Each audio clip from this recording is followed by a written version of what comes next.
So what's up, everybody? Welcome back to the Daily Briefing. I got a lot of stuff to cover because I didn't get the chance to cover it all when I should have.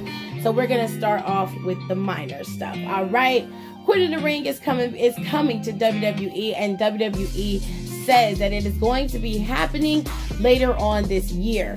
Now, I'm not sure as of when or how it's going to be executed and what they're going to do, but I do know that Queen of the Ring is rumored to be happening. I think this rumor is happening a few weeks or months rather back.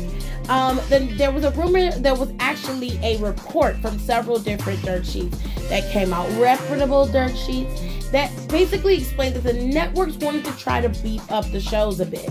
So they wanted to start adding in some of these old school themed TV shows and tournaments like Raw Roulette, like Queen and King of the Ring, and Cyber Sunday, and those kinds of things.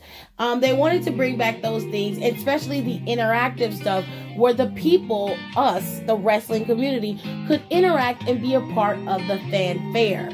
Okay, so with all that being said, how do you feel about Queen of the Ring? Are you ready to see who's gonna win? Everybody thinks it's gonna be Charlotte Flair. She already calls herself the queen, okay?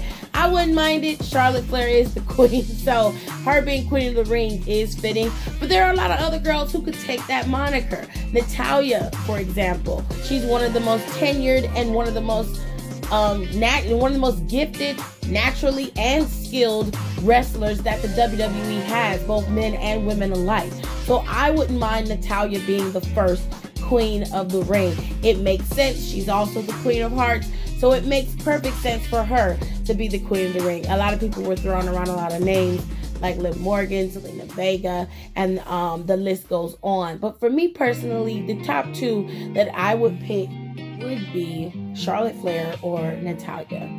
So, who is your Queen of the Ring? Comment in the comment section below. Let's move on. So WWE had their big event this past Friday, Rolling Loud in Cleveland. Now, I'm a Cleveland native. I've been here since I was 4 years old, and this is my home. This is my city. This is my town. I was born in DC, but I've been living in Cleveland for the better part of my life. And Cleveland is a magical place. This is the best way to put it. But anyways, Cleveland did show up and show out. It was an amazing time for the city of Cleveland. And Pat McAfee came out and really riled up the crowd after Big E came out there and gave Big E like a whole bunch of hype. It was so cool, the vibes. And I was so mad that I missed everything. But all in all, it was a great show. SmackDown was great. It was solid. Feuds were set up. Everybody was rolling. Roman Reigns cut a bomb-ass promo. You know, people still talking about his promo.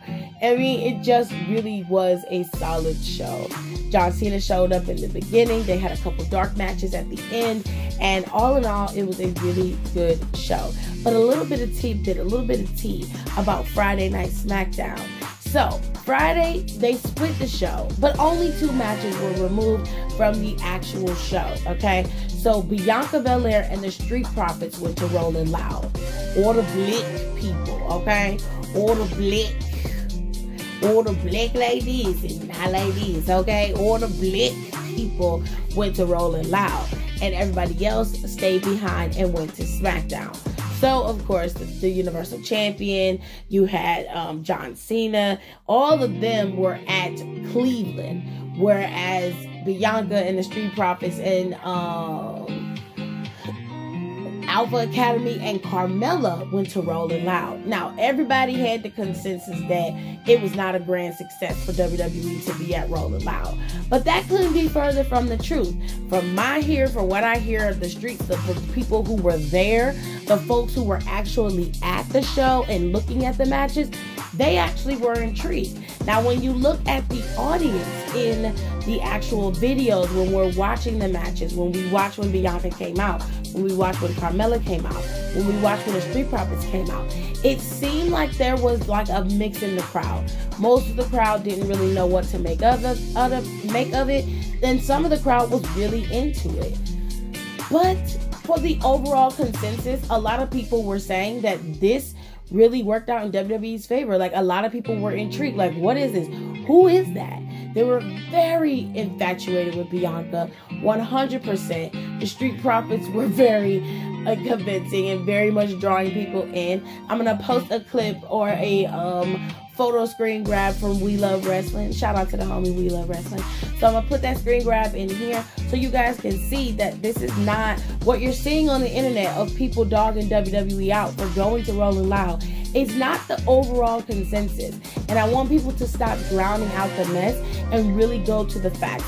The people who were there, comment below if you went to Rolling Loud and you watched the matches and you actually enjoyed it. And even if you didn't, and just tell me what your overall takeaway was from this Rolling Loud event that they had. Because this was unique, it was different, and it was something outside of the box.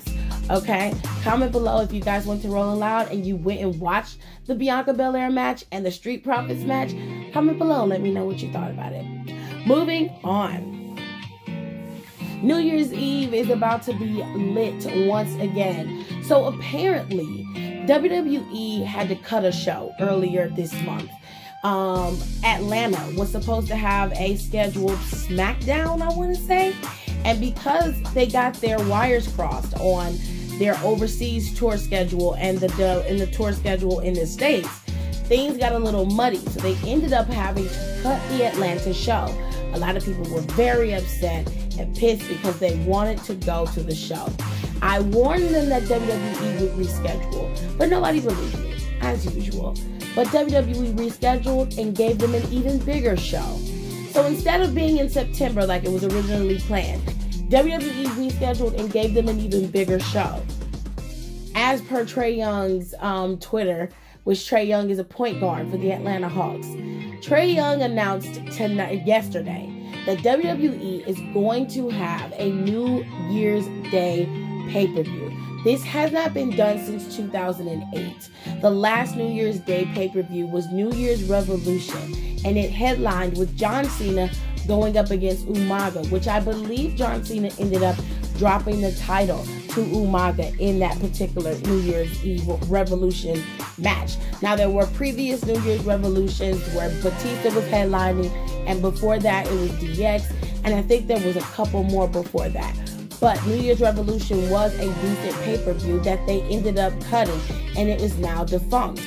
Well, now rumor has it that WWE is creating a whole new pay-per-view for this particular Atlanta show. So we don't know what the name of it is. They did say that it is not going to be New Year's Revolution. At least that's what the dirt sheets are reporting. But hopefully they double back to New Year's Revolution, because I really like New Year's Revolution. Or they can use Roadblock End of the Line, because I really liked Roadblock. I love that pay-per-view. But anyways, you guys comment in the comment section below. What do you think is going to happen with this new pay-per-view that is happening in January of 2022? Do you think it's going to get a new name, or do you think it's going to be called New Year's Revolution and just bring back the oldie but goldie? Comment in the comment section below. Moving on to the next topic, let's talk about Mr. Big E. Mr. Money in the Bank. And he blick. Anyway, Mr. Money in the Bank was featured on Bleacher Report, and he gave a nice interview about representation and how much it matters. And Big E is always a big proponent of seeing people like himself on television, and because he has the platform and he's able to do it, he definitely does it very, very well, as does Xavier and Kofi and Naomi and Bianca and Montez and Angelo Dawkins. They represent the Black community in high regard, in multiple personalities. They just come across as just genuinely great people, and Big E is probably one of the most beloved and favorite people in the WWE. He's funny, he's charismatic, and he has a lot of energy, and he's just so over the top extra. I love Big E. He's one of my favorite people in WWE. But anyways, he had a great interview with Bleacher Report about being the first Black Money in the Bank winner. Now let that sink in, because Money in the Bank has had 15, counting Big E, 16 Money in the Bank winners. And out of those 16 Money in the Bank winners, only one has been African American.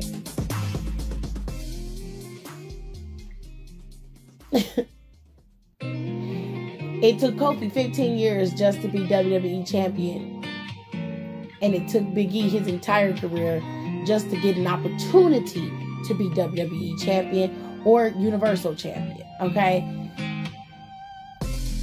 It's mind-boggling. But all in all, I'm going to give WWE, I'm going to give them their props for trying to be better.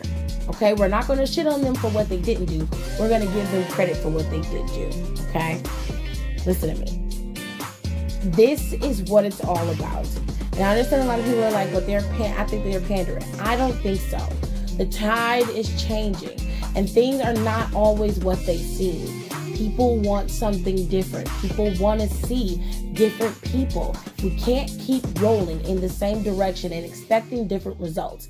If you're going right, you're going to end up on the right. You're not going to end up on the left. Okay? So you have to keep trying new things. And if that means putting new people in different positions, then so be it.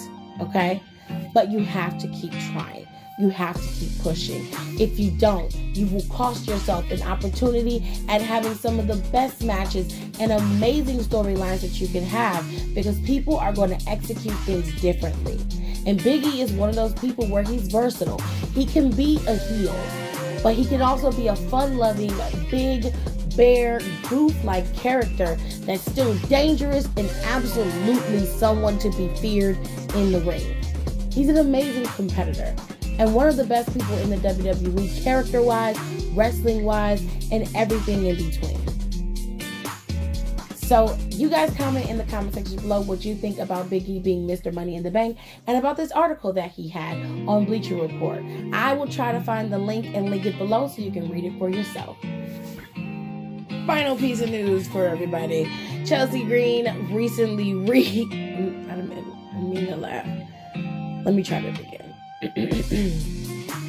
Chelsea Green recently re-injured her wrist, the wrist that she broke in WWE, the wrist that she was supposed to be rehabbing, ended up breaking it once again. And Chelsea Green makes it very clear that she is not injury prone, but sis, you're breaking a lot of limbs, and it's the same limb, it's not a new one.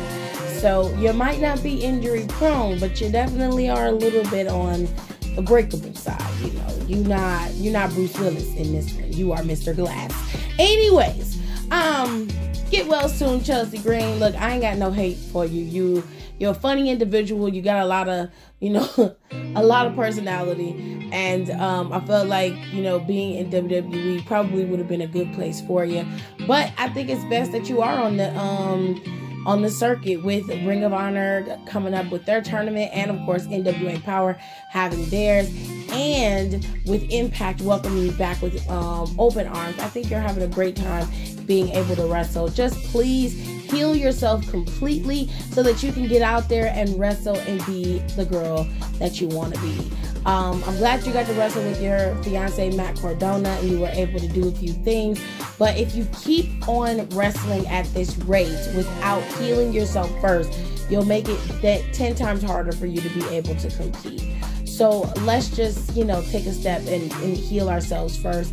Let the body do what it needs to do, and then come back in full force, and you can do everything you want to be and be the hot mess Chelsea Green that everybody knows you are. With all that being said, those are the news, them's the breaks. I hope you guys enjoyed this episode of the Daily Briefing, and I will see you guys in my next one.